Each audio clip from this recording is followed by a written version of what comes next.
George Hepburn, the fervent Kirkcaldy Presbyterian who committed his family's fortunes to pioneer Otago and never tired of singing the colony's praises. Pioneering in Otago was mostly a young person's game, but George Hepburn certainly bucked the trend when he immigrated in 1850 at the age of 47. George was born at Leslie in Fife, but as a young man he'd set up in business as a grocer here in Kirkcaldy, known to the Scots as the Lang Toon for its peculiarly extended but narrow townscape.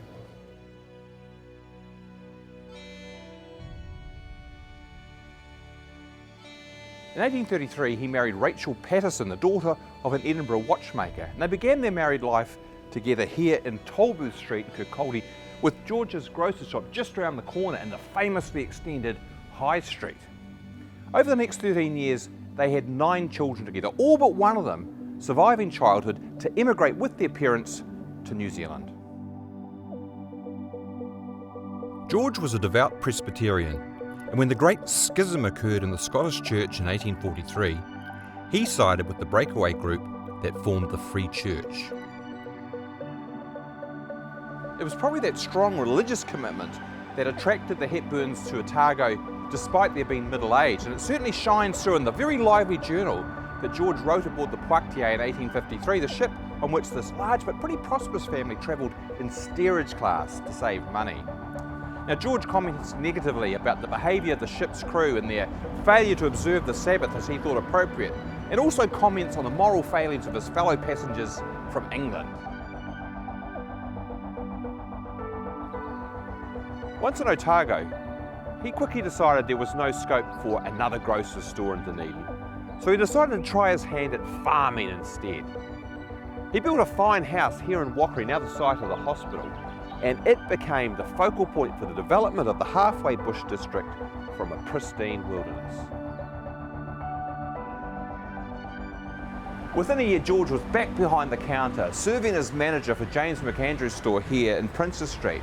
A couple of years later, his brother-in-law James Patterson arrived from Scotland, and the two of them went into business together as general merchants and commission agents. They did so well that eventually they took over McAndrew's store. George retired in 1862 when the partners sold up and let his son William take over. George then turned his attention more fully to two of his great passions, Presbyterianism and politics. Soon after arrival he was elected as an elder at First Church, and when a second Presbyterian congregation was established as Knox Church in 1860, he took a leading role here as well.